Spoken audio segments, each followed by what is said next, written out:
It is the duty of the free man to resist tyranny at every turn.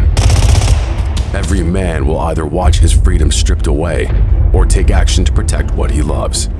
Introducing the A3, the newest revolutionary body armor from Armored Republic. The A3 is the new standard for lightweight multi-hit body armor. A3 plates are incredibly light at 4.6 pounds. The patented design captures fragmentation while remaining multi-hit capable. The A3 will stop up to M80 ball, yet comes in at only 0.7 inches thick. The A3 is the thinnest NIJ .06 compliant or certified composite standalone plate that includes the drop test. The A3 is the first of its kind, patent pending, that combines an alloy strike face with polyethylene backing, revolutionizing body armor technology by providing strength and durability while remaining sleek and maneuverable. The A3 is the new standard in lightweight body armor. The fight against tyranny just got stronger.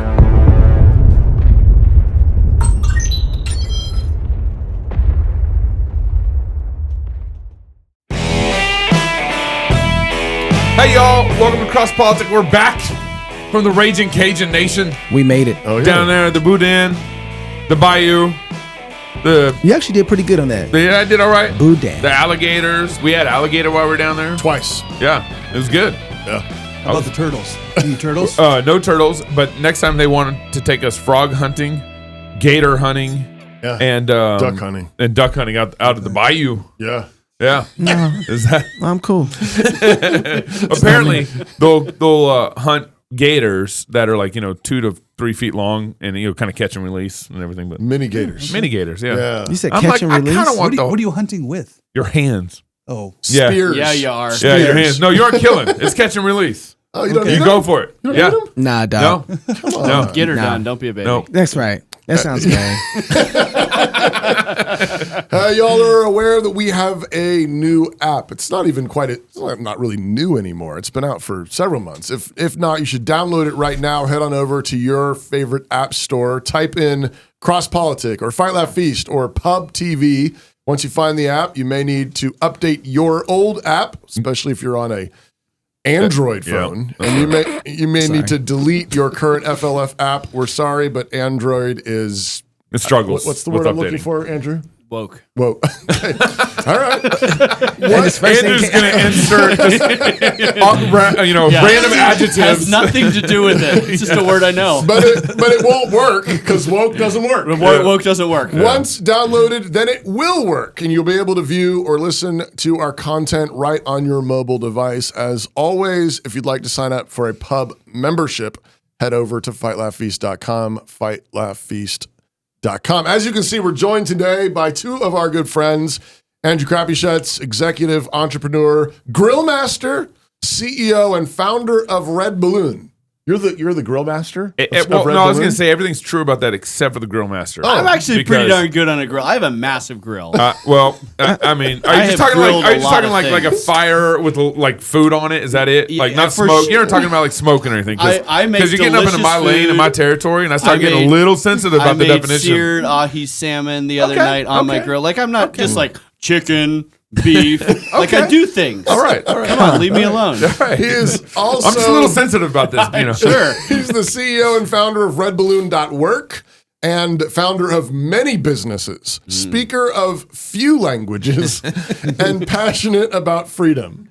It's true. I'm actually kind of I have a learning disability when it comes to languages. Andrew, thanks for coming back on CrossPolitic. I'm always blessed to be here, and I get to sit next to you, not I know, Gabe. I know, which right? is it smells better this side of the table. Let's just get it out there. We're also grateful to have Dr. Ben Merkle, president of New St. Andrews College, teaching elder at Christ Church, Mr. to the Mrs. Merkle, and father to the multiplying Merkle hordes. exactly. And As a grandfather. El Jefe, Exactly. grandpappy to the brand new, who is it? Margaret. Maggie? Margaret, yeah. Look at Margaret that. Margaret Dixon. Dixon. Are they going to call her Maggie or is it Margaret? I've heard both ways. Yeah, Okay. all right. Yeah, yeah. Both Well, ways. congratulations, man. Thank you. Congratulations. That's great, Also, grill doctor. Oh, yes. So there's master, and then there's no doctor. Yeah. I was going to ask because you like to work with a lot of dry aged. Oh yeah, there we go. But you do the bag thing. I have. What's the bag thing? Oh, it's just like a bag that you dry age it in, so you can do like a month dry age, whatever. Wow. So my wife bought me a mini fridge or a mini dry age thing that you actually put in. I have an outdoor fridge. You actually put in your outdoor fridge and That's everything. exciting. You do. Yeah, it's been very exciting. I did just like a round steak. Just to test it, and man, it like really makes it rich. It's And pretty that's incredible. why Yeah. we have Dr. Ben Merkle and Mr. Andrew Crapuchettes on the show to talk about food. Grill master. Clearly, I eat a lot of food. You can see that from a distance. So, Andrew, Red Balloon and NSA, you guys have some kind of partnership.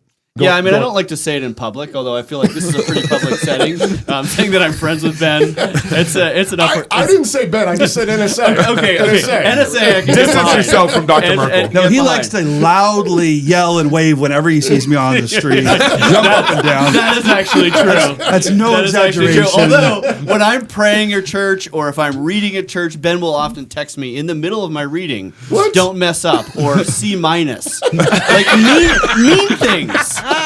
He needs help and encouragement. Like, you have to hold him to a higher standard. I'm an elder, I guess. Okay, that's Wow. hilarious. Yeah, no, it's true. It's Things true. you didn't know were going on at Christ Church. Add this to the scandal. So, what's the nature of this partnership, and why? Okay, so I've had a lot of businesses come to me and say, hey, I want to hire an NSA student. How do I do that? Or an NSA graduate, because we know that they're the best people. And the answer was usually, well, you need to know someone and hope that they can introduce you to someone else. Right. I know that even when I was running MZ, now Lightcast, like I would have to have I would hire students to know who the cool students were and who the not cool students were, so that I could know who to hire and not. Like there just wasn't a good system, and I had these businesses literally all over the country because of Red Balloon saying, I want to hire those people. How do I find them? And so we concocted a little plan where we basically said, okay, let's make sure that all of the NSA students, or a lot of them, and the alumni are going to create a job seeker profile. We're going to give them a little badge that said, you're an NSA person, which means you're the best. And then we're going to make it free for employers to be able to search through that resume database and be able to start to interact with students, even as freshman or sophomore, and start to build relationships for internships, for employment, and be in a position where you can and we now have hundreds of those students in our database that are NSA, again, alumni or current students. Wow. And so if you want to hire those people, whether you're looking for an internship over a summer and you want to get one of those people to come out to South Carolina or whatever, or you just want to hire them as they're graduating, now we have kind of the definitive database. And we're doing the same thing with people like TPUSA, Turning Point USA, and some other big universities. But we started with NSA because we wanted to start with the best. There we go. Well, this is a question maybe for both of you, but so often when people are thinking about college for their high school juniors, getting ready to apply their senior year, one of the common criticisms of New St. Andrews is, well, that's for like nerdy people who are good at languages, not like Andrew. Right. And we want our kid to get a job. Yeah. And well, we're just worried. I mean, I know you get a good theology training, but not a good job. Right. But that's the opposite of what you're saying. Well, yeah. So I'm gonna bring out some data. I'm gonna datafy you a little bit. data. Datafy. So we do this Freedom Economy Index. We talk to 70,000 businesses around the country, and we ask them all kinds of things about inflation, about the economy, about their business, about hiring. But we ask them a lot about higher education because that's kind of in the news. I guess there's a president of a Harvard school. Never even heard of it. I think it's a junior college. I'm not entirely sure. But Harvard anyway, Junior College. she's done some bad things. She lost her job. That's a thing, right? Yeah, Okay. happens. So we asked them, so how much do you care about higher education? How likely are students coming out of higher education going to succeed at your business? 91% basically said anybody coming out of higher education generally, whether it's Harvard or Alabama or any of these schools, 91% of these businesses says no. The people that we've hired out of that are not prepared for the workplace. They don't know how to work hard. Wow. You see these TikTok videos of the 8 to 5 girl be like, I had to work 8 hours there. It's terrible. Right? So you have that kind of thing. With a 30-minute lunch break. That's right. And I didn't have a TikTok break or anything. It's wonderful. So you have that kind of culture. So then we took it another step. It was like, okay, so how much do you care about a bachelor's degree at all? Right? If they're not prepared. So we had 40% of our employers. So we said bachelor's degree, positive, negative, or neutral, right? 40% said neutral. And we kind of expected that. We care less and less about our bachelor's degree. This is the fascinating point. 42% said it is a negative. If I see a resume with a bachelor's degree, I will, four-year college. from a four-year college, I will be less likely to hire that person. So now, all you students with $100,000 of school debt, and you're like, I have a bachelor's degree. It's you put it on your resume. devaluing you It's in the devaluing workplace. your workplace, right? Yeah. And so when you think, oh, NSA, those kids don't know how to get a job. Well, actually, all higher education, nobody wants to hire. And so I asked one of the employers, I'm like, why did you say you don't want a student with a bachelor's degree? And they're like, well, why would you want to hire an anarchist who's been trained by a Marxist for 4 years inside my four walls? I'm like, well, when you put it that way, I'm kind of with you on that. So, but I think that is now the mindset generally. So don't think that, well, NSA is going to hurt my career. College is going to hurt your career. Right. NSA might help it. Over to you, Ben. Well, I think your data does a really good job of demonstrating not just that like there's a distrust, but specifically like where the distrust is. They don't know how to work hard. They don't know how to work a full day. They don't have critical thinking skills. And so it's funny because you start off with that objection you've got. Somebody says, why would I go to NSA? Because you offer a degree in liberal arts. And we've been trained to expect that the name of your degree corresponds to the job that you've been equipped to do. And so you want a degree with a named job in it because accounting, nursing. That supposedly guarantees you that particular job. But what you find is that in restricting education to simply vocational certification, we've actually shrunk what an education really is into something that's far less rigorous and far less helpful in the actual workforce. So like for instance on the do they know how to work a full day? I've used a statistic a number of times. Like in 1960, a typical college student spent 40 hours a week on college, going to class, studying, writing papers, getting ready for finals. It was 40 hours a week, which meant assume 12 hours in lectures, that's 28 hours preparing for those lectures.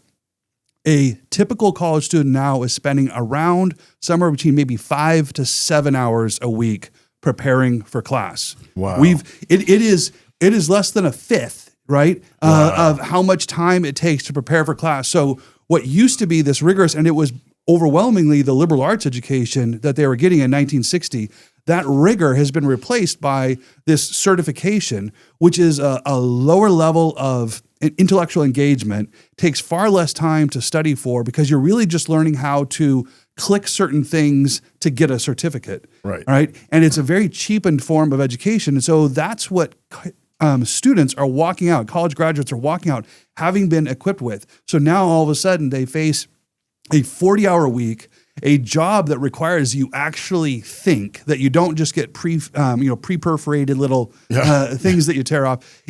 They're not equipped for that. The liberal arts education we're giving, what I find is, first of all, I don't see our students struggling to get work.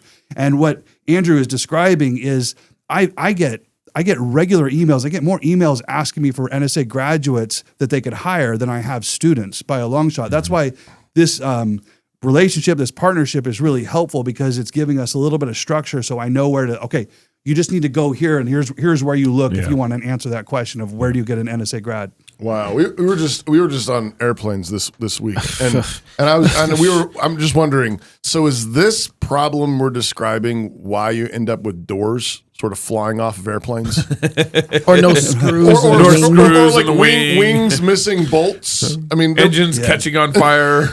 Well, there is just across the board this like removal of accountability. Like right now, there's a new push now to eliminate SAT scores, SAT and ACT. Right. They don't want those things tracked. What's weird is they do want the DEI data tracked, but they do want they don't want actual academic achievement scored. And you know the marketing mantra of if you can't measure it, you can't improve it. Okay. Yeah. Well, if they are not going to track that, that's because they don't want to improve it. Right. They don't want that to be noticed because they're not trying to actually make people smarter. Is part of the problem, it seems like, me and Knox were talking about this earlier, where somehow along the way, businesses started looking at colleges and expecting them to train their employees for their business. Yeah. And And so there's this weird expectation there. But even, as you kind of read through this report, like one of the funniest responses was, I got 2 responses I read through.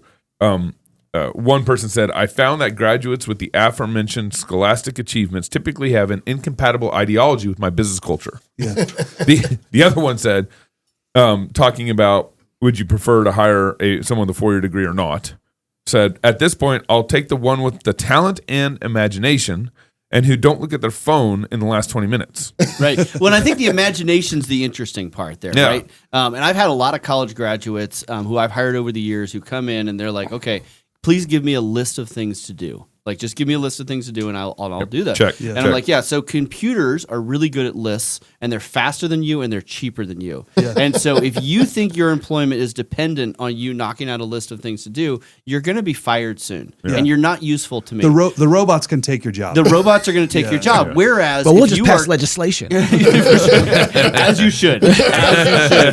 So, but if you are taught to be a creative person who can think outside the box, and I hate to use that term.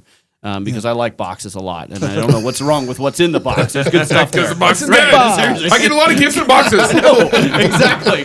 Whiskey comes in boxes. Like, what's the matter with inside the box? Anyway, the point is, when you have creative people who learn how to think, we're in a knowledge-based economy. We're not in an industrial age. We need people who can think.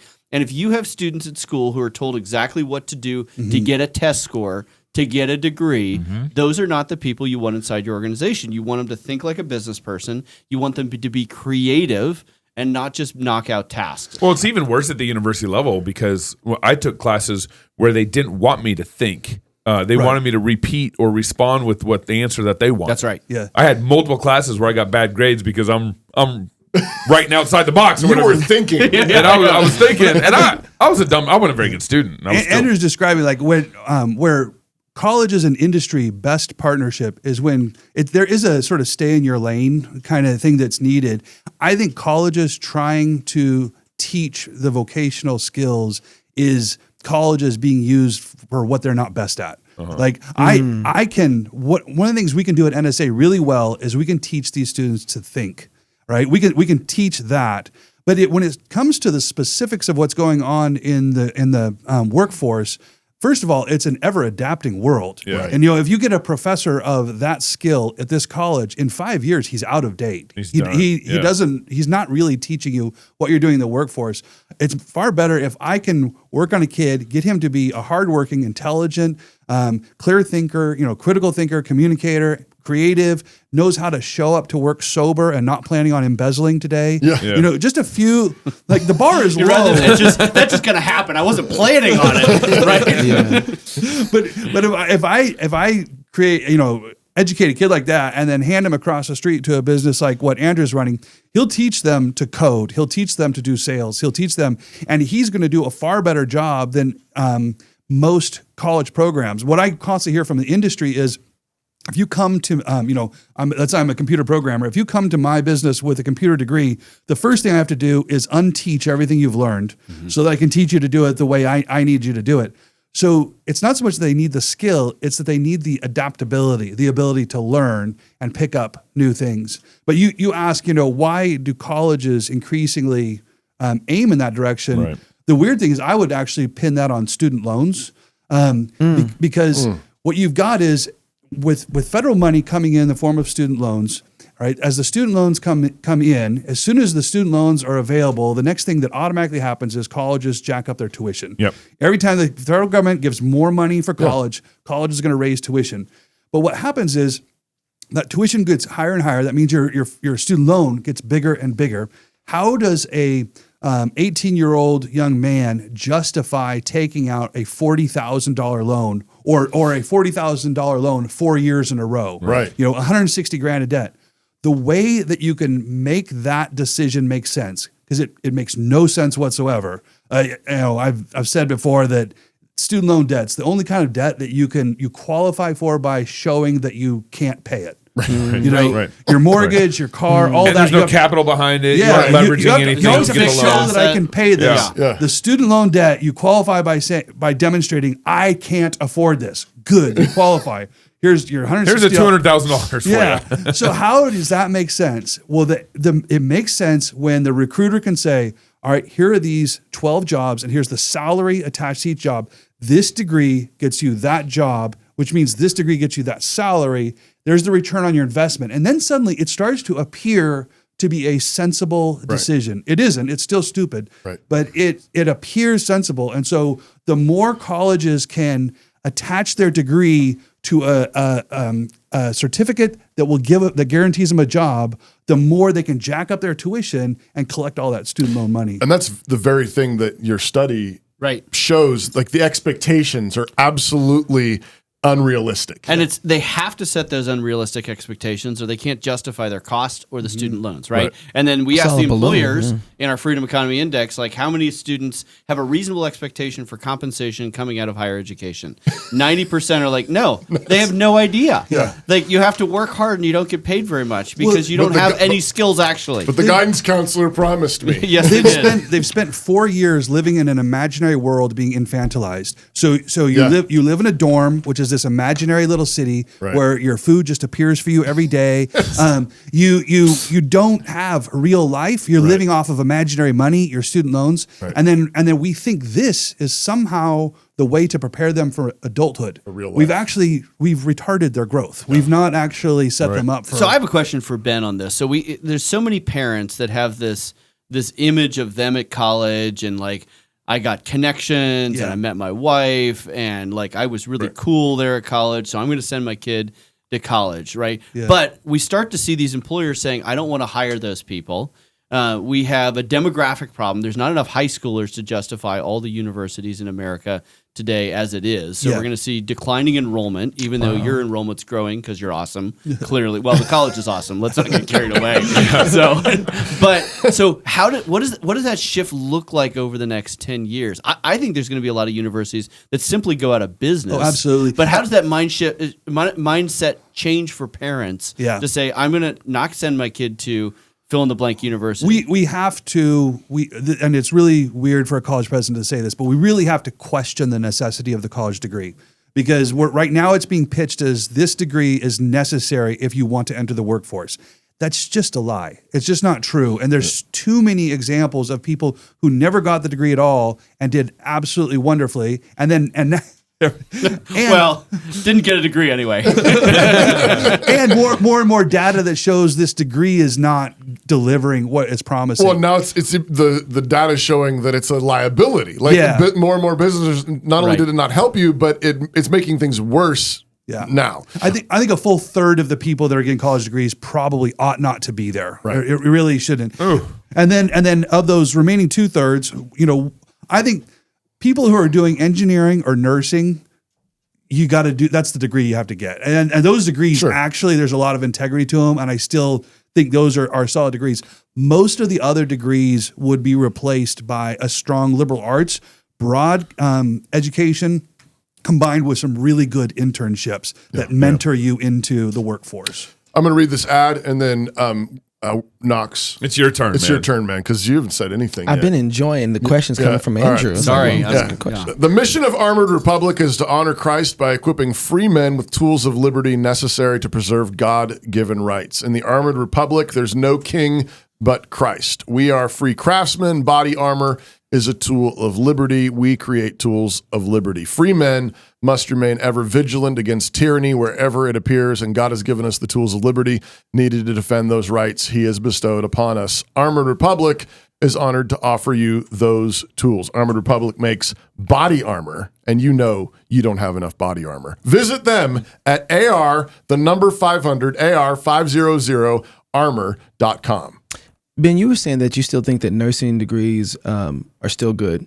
I was wondering for how long, because you got so much happening with big pharma. Well, the trans stuff that's coming in. Abortion. So how long do you think those degrees will actually still be good with the current trajectory we're on? Yeah, you've got there. Yeah, that's a whole other layer of issues that are coming in. COVID already showed us a lot lot there too. Yeah, that could get changed a lot in the very near future. I just simply mean that the nursing classes, there are hard skills that are more that they're really working to inculcate and develop that are the ones you're actually going to need to Yeah. go on for that job. I see a closer resonance between what they're studying there and the work they're employed for. Well, you get your report card pretty fast with nursing and engineering. Like either you know how to make an airplane fly or not, you know how to heal someone or not. Whereas a lot of other things. Well, even so, my point is that I was thinking about is that if that is faltering, and it seems like it is, someone with a strong ethics is going to be able to hold that up a lot longer, right? Yeah. So, and that's one of the things that you go and get a classical education, you really start developing. I was thinking about that because on this, the data that we got from you, Mr. Crapuchette, it says that the talent shortage will just get worse because high schools and colleges produce no talent. How do you cultivate and produce talent if you're a high school or a college? Okay, say that again. What do you mean by that? Well, I think that they're just saying that the people aren't thinking. You have a process of. I was thinking about it for me when I am discipling and training my kids. I'm producing a certain type of thought process, a talent in them that by the time they go to Logos, I'm hoping I'm giving some materials that the teachers can say, "Oh, you have this. Let me outfit you with that and pack it on so it gets thicker, gets stronger. Your muscles, Versus a lot of times, I don't think parents are even thinking about, well, I'm just going to give them to you and you figure out how to develop them and make them. Well, and I'd say, think about when are the things you've learned the most in your life? Well, it's usually when it's hard, right? That's when you actually learn things. And we have a society that's trying to avoid hard things, especially for our kids, right? And so school is not hard. In high schools, it's not hard. Colleges are not that hard. You talk about 5 hours of prep for the lecture. Like, what do you do with the rest of your time? Drink yourself silly? Like, seriously, what have you been doing with your $200,000 of debt? So I think we have, as a society, are so afraid of hard things. That's why we don't have skilled people who know how to work hard when they finally get to the workplace. And we need to not be afraid of hard things for our kids. And I think that's a lesson that's hard way for before all you of get us, to college, right? Yeah. I was telling you guys before, I'm headed to Africa on Thursday. I'm going to take Jackson, my oldest, over to African Christian University. Bodie Buckham's. He's super nervous about it. He knows it's going to be super hard, and it's going to be very formative to him. Yeah. And my temptation, I'm like, man, I want to protect him. Like, there's nothing I can do. If something goes bad over there, he is completely on his own. Yeah. He's a long way from home. And so we need to not be so precious, and we need to be like, no, our kids are going to do hard things. We need anti-fragile kids. Yeah. And NSA is hard. Like, you guys read like 1 million books in like the first hour. I don't even know what's going on there. So it's very 2 million. A million books per hour. It's 1 million books an hour. I don't even know what's going on here. Do the math. Seriously. But it's hard, right? Yeah. And I think that's the only way that we get a society that produces hard people is if they go through hard work. And we need men to do hard work. And if they don't do hard work, they're not going to be strong fathers. They're not going to be strong husbands. Well, and this is kind of part of my question a little bit, kind of talking about the relationship between business expectations and universities, offerings or whatever. It seems to me that if you had, Toby was born in 1980, and let's say in 2000 you have a child, and that child's now 24 years old today. Okay. Right? Born in 2000, 2024. Maths. Yeah. Very easy. But wow. But it seems to me like, and that's someone who's 20. Most, average age of having a baby is what, 25, 27 or whatever it is. And so they'd be even a lot older or younger today. But it seems to me like whatever's been produced in the 1970s is kind of what's starting to feed our workforce. Their kids. So mom and dad born in the 1970s, their kids are starting to feed our workforce. All right. Yeah. He's going to answer this question, but we've got to end the show now, and then we're going to go backstage. Whoa. That one was so good. That's a good question. And if you're a Pub TV member, you can go backstage right now and catch the rest of this conversation. Great having you guys on today. Yes, thank you. Thank you. So if you're single, get married. If you're married, have you some kids. And if you have kids, go baptize them. Until tomorrow, love God with all your heart, soul, mind, and strength. Love your neighbor as yourself. Go fight, laugh, and feast. This is CrossPolitic. The morning stars sang together. After God delivered Israel through the Red Sea, Moses and Miriam led the people in singing. God destroyed Israel's enemies under King Jehoshaphat, while the choir sang. When Jesus was born, the angels sang, and before going to the cross, he sang. God rejoices over us with singing. and one of the only things we know for certain that everyone will be doing in heaven is singing. At New St. Andrews College, we understand that music is not an elective. It is central to our being and identity. We endeavor to train all our students in a joyful and robust musical literacy that will help them shape culture in a Christ-like direction wherever they go. Additionally, we offer the Certificate of Music in conjunction with our bachelor's degree in liberal arts and culture for students who desire extra music training beyond the regular music courses they will take as a part of the core curriculum. In the certificate program, you won't simply appreciate music or listen to it or talk about it. You will do music. You will study it, analyze it, read it, write it, sing it, and play it. You will receive private instruction in your primary instrument, as well as secondary lessons in voice, piano, conducting, and other instruments. You will receive a solid foundation in music theory and analysis. You will study music history, church music, and music pedagogy. And when you graduate, you will leave with the ability to sing, play, understand, and steward music in whatever church or community you plant yourself. I'm Dr. David Erb, and this is the Certificate of Music at New St. Andrews College.